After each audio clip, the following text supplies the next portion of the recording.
नवंबर की सर्द भरी रात थी। उस अंधेरी रात में एक आदमी अपने हाथ में मटका लिए हुआ जा रहा था। उस मटके के अंदर बहुत सारे हीरे जवाहरात थे। वो उस मटके को दफनाने के लिए जा रहा था और उस जंगल में इधर-उधर जगह देख रहा था। तभी उसे दफनाने के लिए जगह मिल जाती है।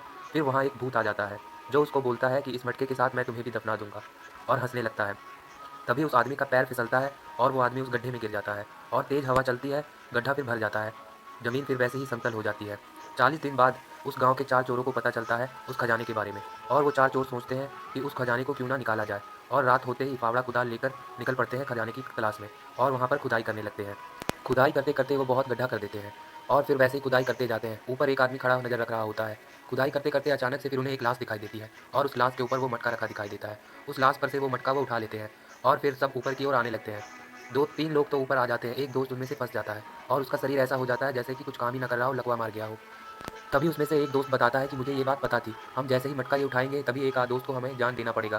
तब वो कहते हैं तुमने हमारे दोस्त की जान ले ली, पर वो सोना-चांदी देख के सबके मन में लालच आ जाता है और उस गड्ढे को भर देते हैं और वो मटका लेकर अपने घर की तरफ चले जाते हैं और फिर रास्ते में वो अपना हिस्सा बाँट लेते हैं। एक-एक हिस्सा सब लेकर अपने घर की ओर चले जाते हैं और फिर अपनी पत्नियों को दिखाते हैं। एक दोस्त अपनी पत्नी को वो जवाहरात दिखाता है, उसकी पत्नी बहुत खुश होती है। बोलती है आज तो तुमने बहुत सारा धन लूट कर लाया। जैसे ही वो पहनती है और उसे भी लकवा मार जाता है, जैसे उसके दोस्त को लकवा मारा था, और वो वहीं पर मर जाती है। फिर एक दोस्त अपनी बीवी को दिखाता है तो उसकी बीवी भी बहुत खुश होती है और वो बोलता है कि क्यों ना मैं इसमें से एक पहन लूँ, और उसमें से एक माला पहन लेता है। तभी उसके कान और मुँह में से खून निकलना शुरू हो जाता है और वो चक्कर खाकर नीचे गिर जाता है और फिर उसकी भी मौत हो जाती है। फिर उसमें से एक दोस्त चौथे दोस्त के घर पर जाता है और उसे बताता है कि जो भी इस सोने को इस्तेमाल कर रहा है उसकी मौत हो रही है, पर वो दोस्त नहीं मानता।